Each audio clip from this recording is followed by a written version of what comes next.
আমি আবারও চলে এলাম তোমাদের সামনে একটা ভিডিও নিয়ে। তো তোমরা কেমন আছো? আশা করি ভালো আছো, আর আমিও খুব ভালো আছি। দেখো বন্ধুরা, এই ভিডিওটা হচ্ছে কালকের ভিডিও। কালকে রাসমেলায় গেছিলাম, 14টা ঢোল বাজানো হয়, তোমরা সবাই শুনেছো বা অনেকে গেছো দেখতে। তো আমি সেই ভিডিওটাই তোমাদের সামনে তুলে ধরছি। দেখো, এটা হচ্ছে রাসমেলার মেন ঠাকুরটা।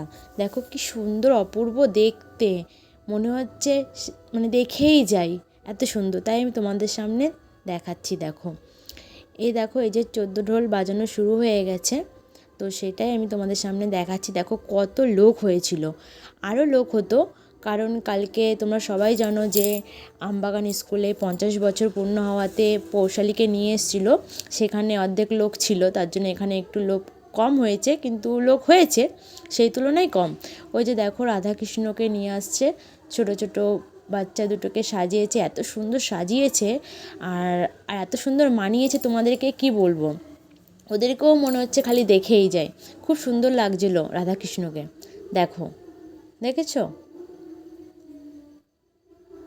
এই দেখো, এবার মাথার ওপর নিয়ে নিল ঢোল 14টা, খুব সুন্দর বাজিয়েছে, আর দেখতেও খুব ভাল লাগছিল, চোখ সরানো যাচ্ছিল না। এবার আরতি হচ্ছে, দেখো। তো তোমরা কে কে গেছিলে প্লিজ কমেন্ট করে বলবে, আর যে যে যাওনি শেষে আমার ভিডিওটা ভালো করে দেখে নাও, আর লাইক কমেন্ট শেয়ার করে দাও। দেখো রাধাকৃষ্ণকে কি সুন্দর লাগছে দেখতে, দেখেছ?